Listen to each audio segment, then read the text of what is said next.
So where were you born? Let's start there. I was born in Green Bay. You want to tell me a bit about your family, your childhood? Yeah, I'm one of 12 children. My mom and dad were Nelson and Rebecca Ninham, and I had 4 other brothers that were in the military. 3 of them were in combat, Second War, and 2 of them in Korea. And the other one was stateside. Where did you go to school?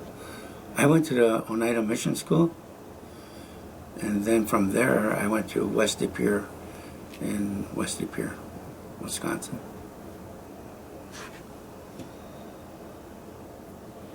What pushed you to join? I didn't join. I was drafted. So when people say welcome home to me, I said not by choice.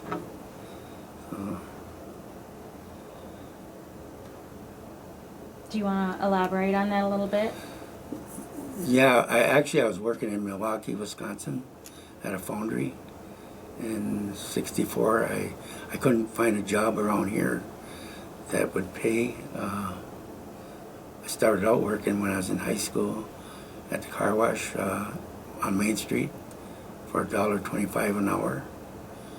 And then I tried looking for other jobs after I graduated.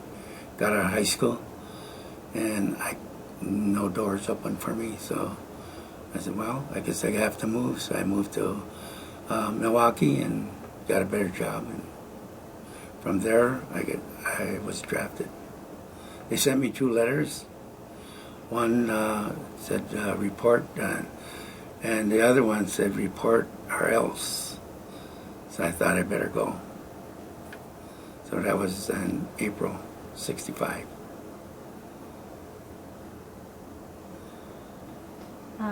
So tell me a little bit about basic training. Where was it? How long was it? Okay, I don't remember how long it was, but it was at Fort Knox, Kentucky. And that's where we did, what everybody does, training for infantry. Do you remember what the camp was like? What the facilities were like? Well, basic training. They were in my day. It was kind of rough. They didn't let up on you. They trained you to kill. That was because you're infantry. You had to learn how to kill or be killed. And that was they would call you names, and I got kicked a few times, and other ones did too. They didn't pick on me. Everybody kind of got kicked in the rear. To emphasize that you better learn this, otherwise your life depends on it. So that's what I went through. What was your MOS?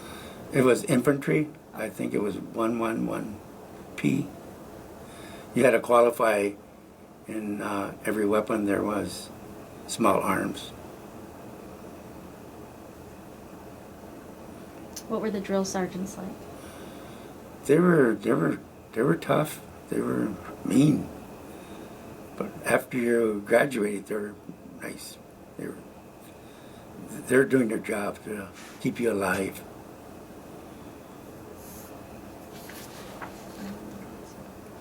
Is there anyone who stands out to you? Did you make any friends while you were there? At first I didn't, but I met a couple that was in basic, but we went our ways, and it wasn't really long lasting. It was just going through basic training. That's What'd you do for fun? I didn't have no fun.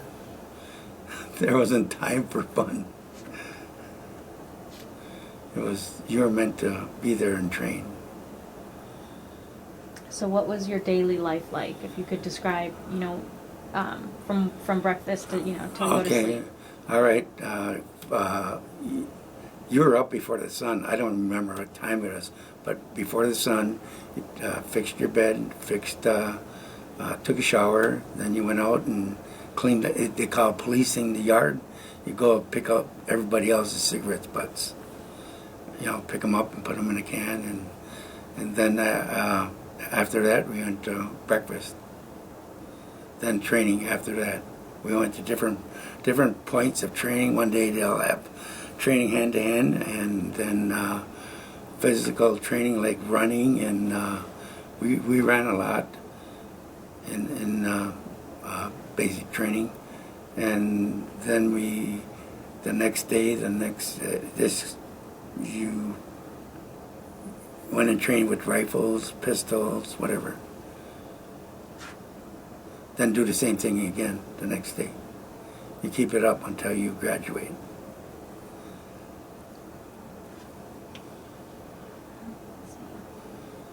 So, your first assignment, how are you alerted that you were going to be, were you deployed, or? Did we talk about advanced infantry? No, we didn't. Was there specific? There was another training course from basic to advanced infantry. There it was more you get up early, the same thing, but then they emphasize kill. You become a professional killer. In other words, infantry. You better kill or you're going to get killed. And they pushed that again, and there I met friends. I met friends, quite a few of them, and we hung around. And there we used to go out and have fun. So I better not say nothing about that. Anyway, we all went to Airborne School after we all. The funny thing about that is after we graduated advanced infantry, we all went to Airborne. You were supposed to sign a paper saying you want to go to jump school, and I did not sign it. They just assumed everybody was going. Anyway, I got there, and there was more advanced training in running and carrying extra weight, a parachute, and around, and jumping out of planes, and training, learning how to jump out of planes and how to fall. It's called a PTL, parachute landing fall. PLT, a parachute landing, or the PLF. It's abbreviated anyway. Parachute landing fall, and you had to roll specifically in that direction, otherwise you could get hurt. And then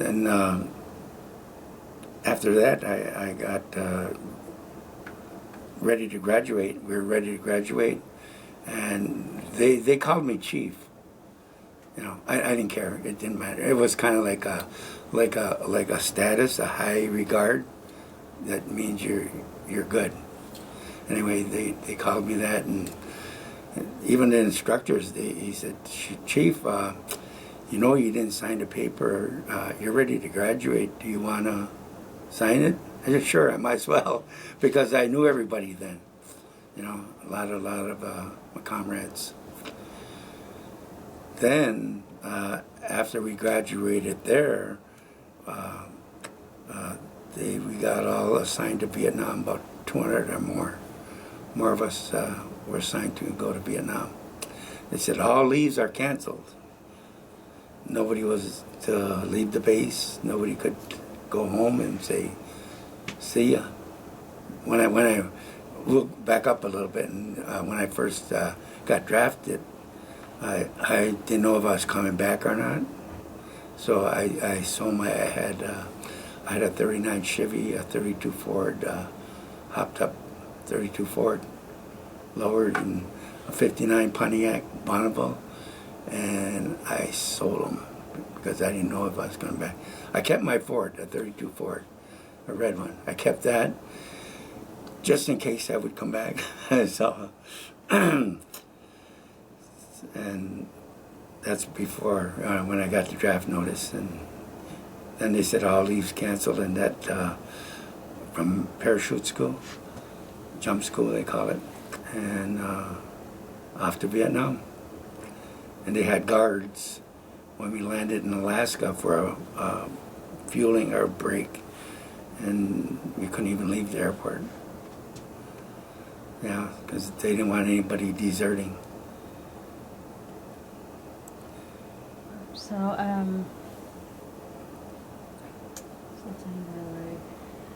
and you flew? That's how you got there? Yes, we flew, yes. How were you feeling when you were told? It didn't really bother me because I had the feeling we were going there anyway. So I was kind of prepared. You know.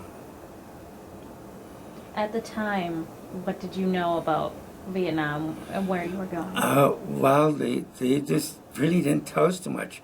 They just told us that they were being oppressed, and the communists wanted to take over them. They were being harassed and abused and used, whatever, you know, so. Did they tell you what your mission would be when you got there? We weren't assigned to anybody until we were landing. Then they assigned us all to the 101st Airborne, the 173rd Airborne Division. And then when we were, they had us in I forgot what they call it. I'll call it a withholding tank or, station. And we were all lined up, and they said, all your orders have been changed. You're all going to the 101st now. So that's where we went to the 101st. And then they'd go down the line saying, this person, 1, 2, 3, you go to this company, you go to this one. So I ended up going to the first 327, and a lot of my friends went to the second 327. The company I went to was called C Company, first 327, and they changed their name to Cold Steel Cobra because in the Second War of Korea, C Company used to be Charlie Company, and the Viet Cong, that's what they were called, Charlie. So we didn't want to be recognized as Charlie Company. We changed it to Cold Steel Cobra. So what were your first impressions when you landed, when you arrived? What did I get into? What did they get me into? Oh man, it was backwards. Right in one of their major towns, it was called Tan Son Air Base, but it was a big a town. And anyway, the people would go to the bathroom right in open fields. I was in a bus, we were riding. I thought, oh no, what is this? This is, they're going to the bathroom right on the, women and men right on the grass. And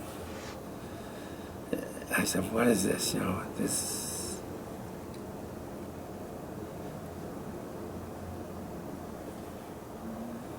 So what was your life like in Vietnam? What was a typical day? Typical day? We were called a roaming, nomads, and we didn't really have a base. People talk about showers and clean clothes, and we got stuck in the boonies, I call them, for 6 months straight. We're search and destroy missions, 6 months straight without a shower, without hot food. The clothes would get so rotten off, your socks would rot off, your underwear would rot off, and so we didn't really get supplied that good. They drop in sea rations for us. Found out that food was from the Second War and Korea, the sea rations, and that's what we were eating. And you'd heat them up any way you can, out of a can. I used to use a little C4. It's highly explosive. If you put a blasting cap on, it'll really destroy a lot of things. But if you just light it with a little piece, you can cook your food. So that's how I cook my food, in a can. So a lot of people didn't like the lima beans, but I traded them. So I said, I'll try this ham and lima beans, and that was one of my favorite ones. A lot of people hated that, but I drained the juice out and then fill it back up with water and boil it. It was good. So I learned to like ham lima beans to this day. Were there any memorable experiences that happened or people? Yeah, because a lot of them still were with me from advanced infantry and airborne school, and so we were close friends. You know, we were search and destroy. We were in a few battles, but our main thing was to get the supplies, knock the supplies out from the Viet Cong villages. We'd go into villages, and if there are Viet Cong villages, we'd destroy it. This one time, there was he was a Viet Cong. He was dead. He was. They had him like the Sioux, how they have him in the burial. They put him way up on sticks. Anyway, I said, I'm going to make sure you're dead, and I lit it on fire, everything. So.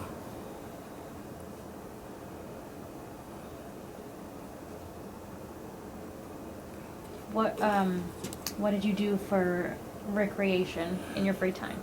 I didn't have free time. Not in Vietnam. I didn't even have they call it, I forgot what they call it. You get a rest.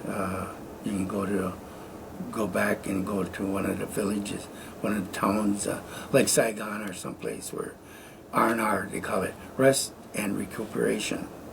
And I didn't get one. Do you know why? I don't know why. Maybe because I refused to go down until I got that second draft notice. I don't know. Where did you go? Did you go anywhere else after that station or that? Vietnam? Yeah. We had one battle that I was in. It was called Tuywa, Tuyhoa, Tuywa, they call it. Anyway, that's where one of our companies almost got wiped out. And that's the first time I seen bodies all over before, but in this high quality of bodies, it's just like, you ever see the Holocaust? How they piled and piled? Well, it was like that for me. I seen a big S, almost as far as you could see, with bodies. They were stripped of their clothes, and that was the Viet Cong, and I just I was kind of getting disgusted at that point. Anyway, our guys were in body bags as we came in to go into that battle. They were all lined up. A lot of them just staggered, like just bodies in rows that far apart, maybe 5 rows apart. And there I just sat down on my helmet, and I just had a sick feeling, you know. And then we were supposed to go into that the next day into a battle, and there's where we got hit. We were in a straight line, which we should never have done. We were going straight forward to that mountain base. Anyway, we got hit, and our guys were getting hit left and right. Anyway, we had a lieutenant. He was hit right through the stomach, came up by his spine, close to his spine. He was still living, and a sergeant, a friend of mine, he said, "Come on, Chief." He said, "Let's go get him." And without hesitating or because bullets were coming all around you. You know, you could see them hitting, you could hear them going by your head, zing, zing, you know. And so we went and pulled him out, and as we were pulling him out, he had the head, and I had the feet. We were dragging him out. I mean, not dragging, wrong word, carrying him out.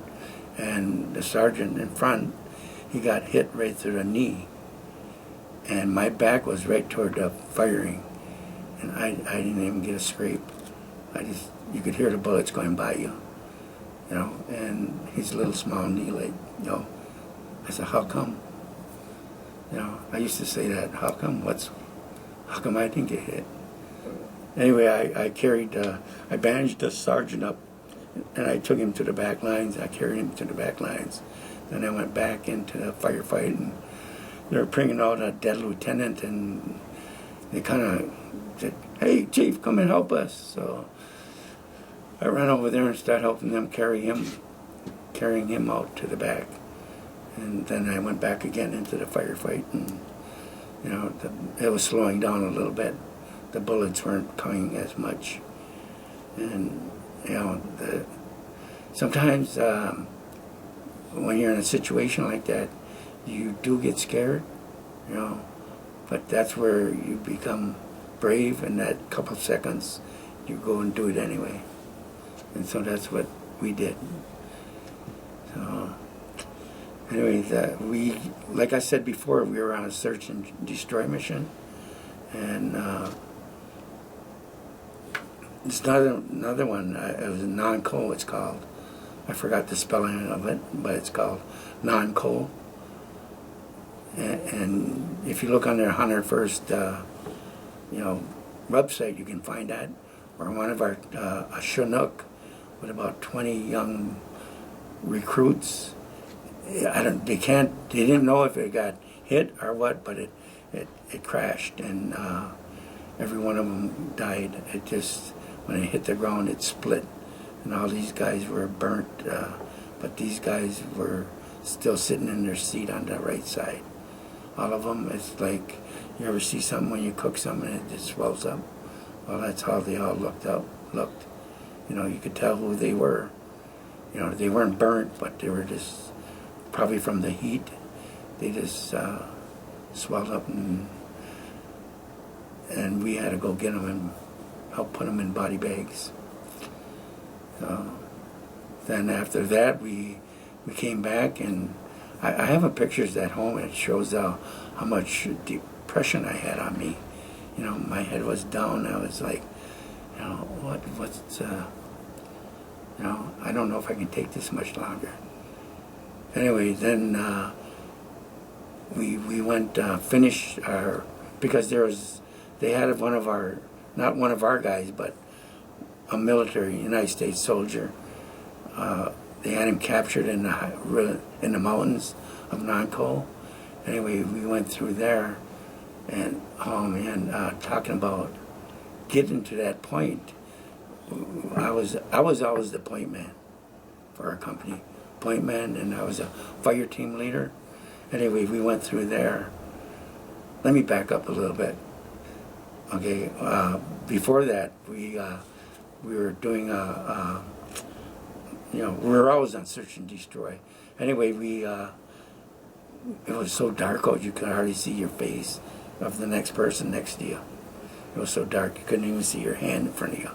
Anyway, this one young black guy, he was kind of short and skinny, slim. He walked in front of our position, and somehow he turned around, way out there someplace. Yeah, he went to the bathroom with an entrenching tool. That's all he had. And he started coming back toward our position. And like I said, I was a fire team leader, and all the guys that were in my fire team wanted to shoot. I said, no, do not shoot. You know, I kind of pointed my gun at him too a little bit. I said, you shoot, I'll shoot. You know, in other words, you better not shoot until I say shoot. I said, first off, I used to go hunting a lot with my dad and brothers. You know, Lee and Sam, and my dad, and I learned, you know, we used to play Army, a lot too with my neighbor Richard Summers and them, and we'd hide in trees and stuff, and so that's one of the reasons why they made me a point man, because being an Indian, they thought, boy, he's got to be good. I don't know why they do that, but they do it, and that's what I was. And well, anyway, getting back to that young black guy coming back toward our position, I said, he's making too much noise. That's not a Viet Cong. That's not a VSC. You better not shoot. You better not. I said, until I say. I said, wait. He was from here to you away, and when we recognized he was that young black guy, I said, you need to thank me for saving your life. And he looked at me, his eyes got big, and the guys were all locked and loaded on him, ready to do him. So now getting back to that non-co, where we chopped our way through that mountain to get to the top of the mountain. And my hands were so sore I could hardly hold that machete anymore. And we'd turn off, give it to another guy, and he didn't really last long. Then I had to go back and do it again. He lasted about 5 minutes.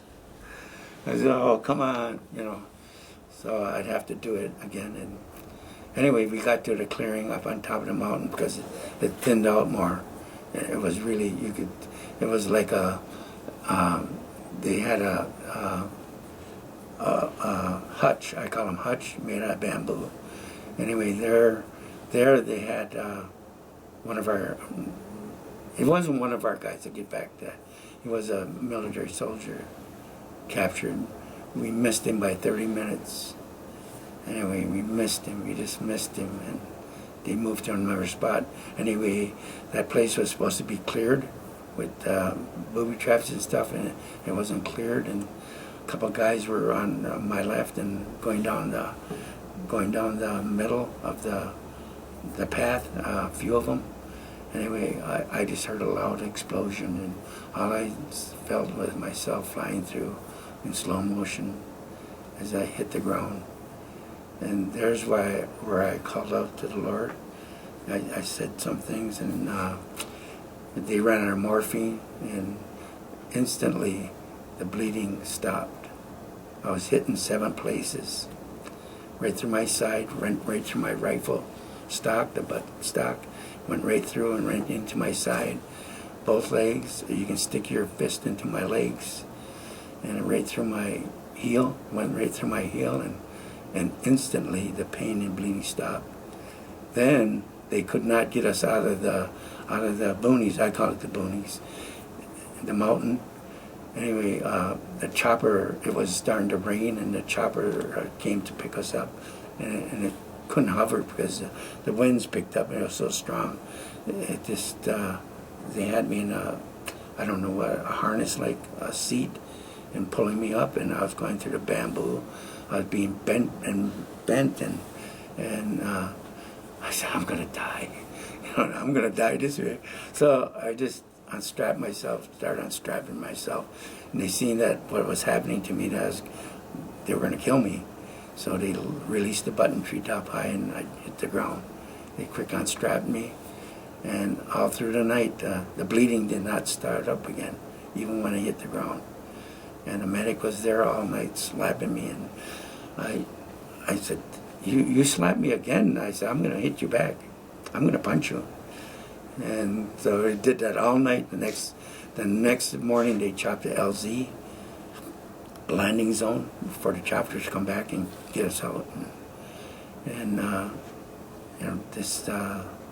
that's how I got wounded. So,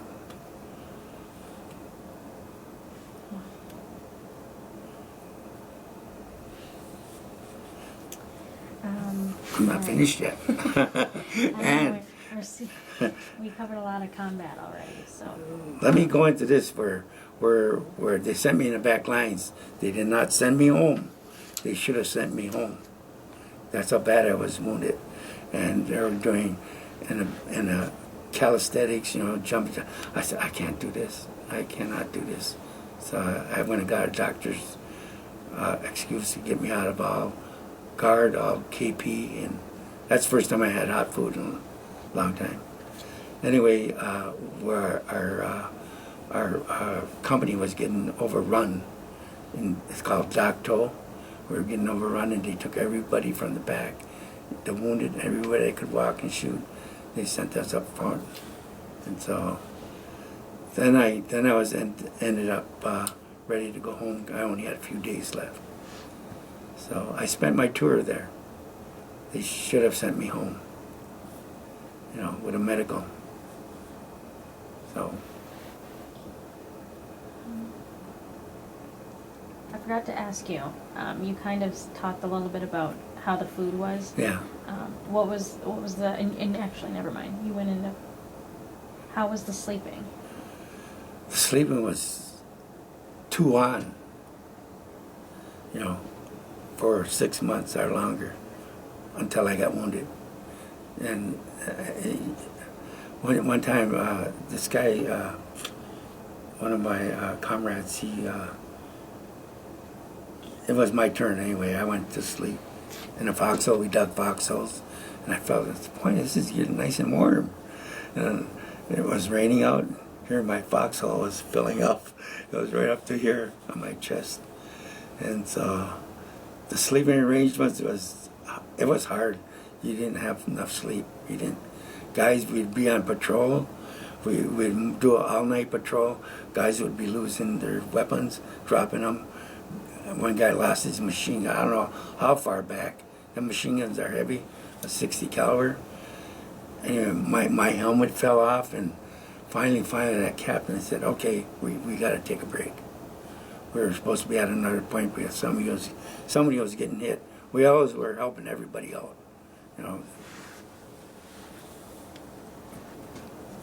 What were the biggest challenges to you personally while you were there? Staying alive. What did you do? Did you have anything you told yourself to keep yourself going? Or? No, I just stayed focused. I looked around to see if something was out of place. If something was moving, something wasn't right. You can tell when something's not supposed to be in an area where it shouldn't be.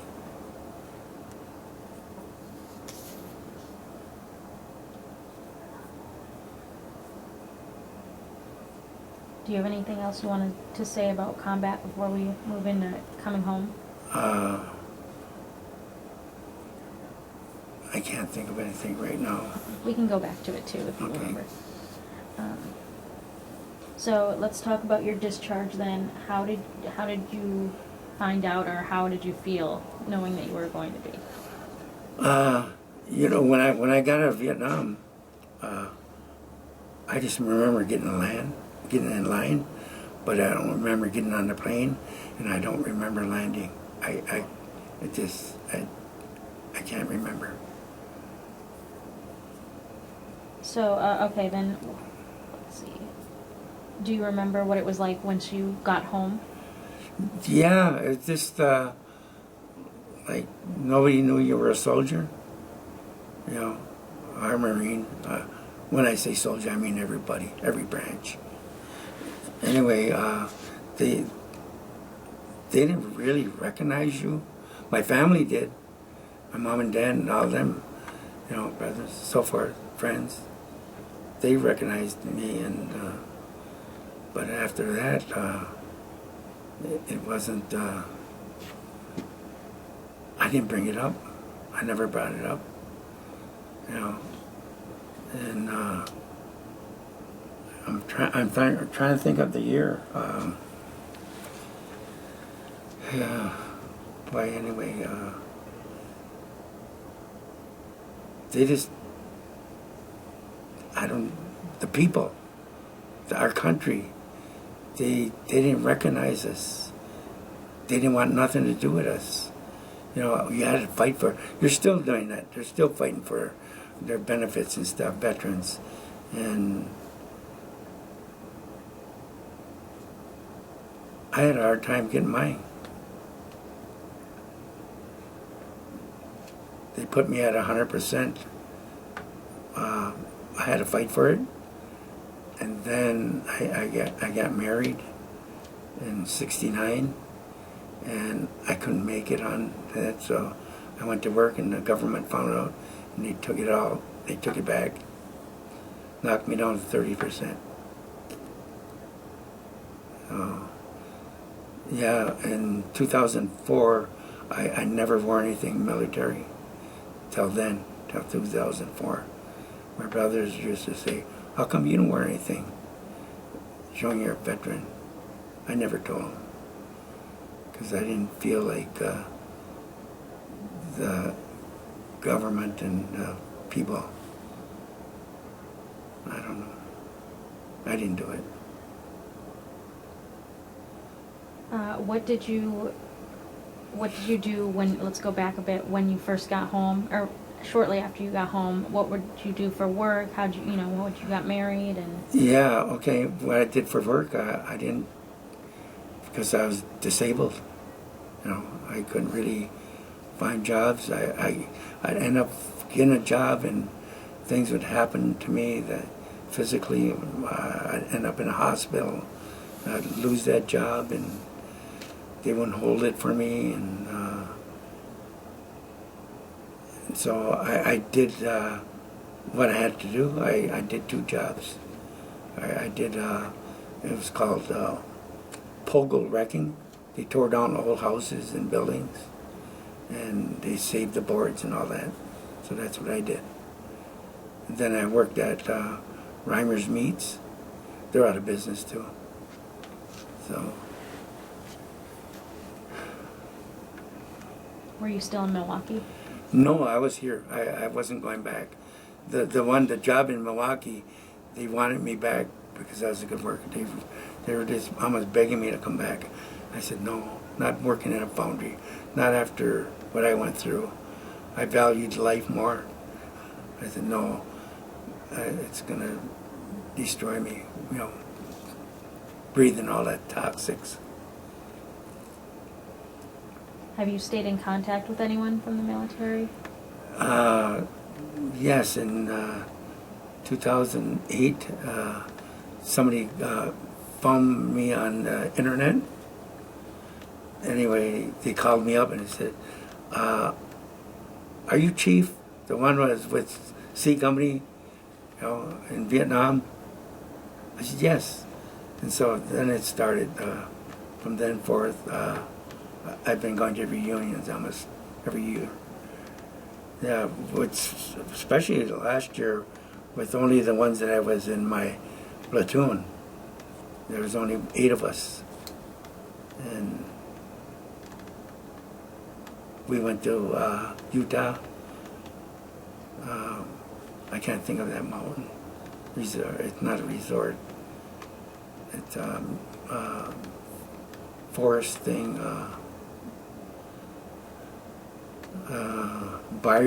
Virus, something like that. Starts at BYUS. Anyway, it's beautiful. Mountains, and I've never seen mountains that big. 9,000 some feet elevation. Went right to the top. It was fun. What was that, last year? Yes. So they want to go back to Fort Benning. That's where we had jump school next year. So. You gonna do that one? Yes, I'm gonna try. All right. So we're coming to the end. This is more just like a reflection. Okay. Is there, if you want to give like a summary of how you feel about your experience in the military? Okay. At the beginning, now that it's all over, meeting all these friends I have now, it was a good experience. But, freedom is a high price to pay, And a lot of people don't realize that, people say, well, our guys died for nothing. No, they didn't die for nothing. They died for freedom. If they would have seen the things that were going on, everybody would have seen how they were tortured. The people on the South were tortured. Some people were buried alive just to make their young men and women fight they would bury the families if they didn't do it. So torture. So there's a lot of sad things and good things, and meeting them men that I served with, a great bunch of men. So I can go back to when I was married in '69. I used to have a lot of flashbacks, nightmares, screaming, swinging. I felt so unclean and dirty. My wife would read the Bible to me, and I would calm down. I'd ask her to read it, and anyway, we ended up in 79, we got divorced. Anyway, things they just weren't going the way a marriage should go. I blame myself.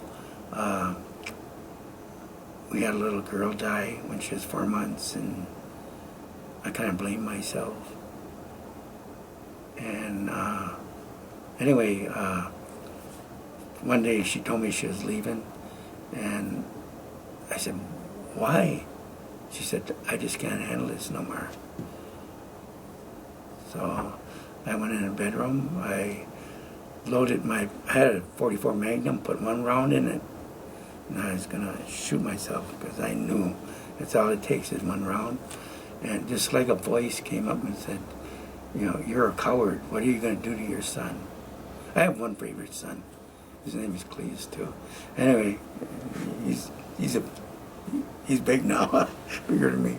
Anyway, I just put the gun down, and I just didn't know what to do, And I had one of these ladies.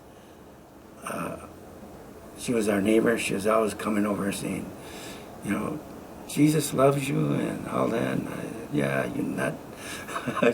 Get away from me." Anyway, she gave me one of them 4 spiritual law books anyway. And she said, "Read this and do it." She said, "Do you believe Jesus is the Son of God?" And I said, "Yes." I read it. I did that prayer. And she said, "Well, will you come to church with me Sunday?" I said, "Sure." I went there. And I accepted Christ into my life. And I said, "Lord, I want my family back." And in 1983, put my family back. So I have a first and second wife, same one. So my family was put back together. And my life changed. My life did change. I don't have flashbacks. I don't have nightmares. I became a minister actually with Dupre Ministries Incorporated, and we used to go to all over nursing home, Anna John, and all over, and just tell them, hey, that there's a better way. God does love us. That's why He gave us His Son. That's why you celebrate Easter and Christmas. And I said, okay, I changed. So my family's doing good now, and everybody's doing good. And I have a favorite granddaughter and her favorite grandson, and favorite daughter-in-law. So all the hurts are gone. You can't imagine what I went through, what a combat veteran goes through. Especially you're 21. I was 21 years old. You cannot make it if you don't have God in your life, because the nightmares of seeing all them dead. See, I can talk about that. I can tell you about, I was trained to be a professional killer. That's what I was, and that's what a soldier is. They become trained by the government, become a professional killer. They have to be killed to protect this country, but they pay the price when you're not made to look in somebody's eyes and have to shoot them, or be shot, So the hurt is gone, but the memories are, there. So I try not to dig into my past too much. Is there let's see. Is there anything else that you wanted to say that we haven't addressed at all? Oh boy. I became a professional transportation engineer. People say truck driver. So I did that for 28 years. You know. When did you start that? I started driving truck when I was in '72. Yeah, so well, actually longer than that. I was 69. I was driving. You know, it wasn't a tractor trailer, but I worked up to a tractor and trailer in '72. I used to haul cars in California. We call them car haulers. I think that's about it, I guess. Well, thank you for taking the time Yeah. Did I miss anything, Hunter? Or did I jump too far ahead of you? No, I don't think so. Thank you for sharing your stories, Yeah. too. I really appreciate that. Yeah.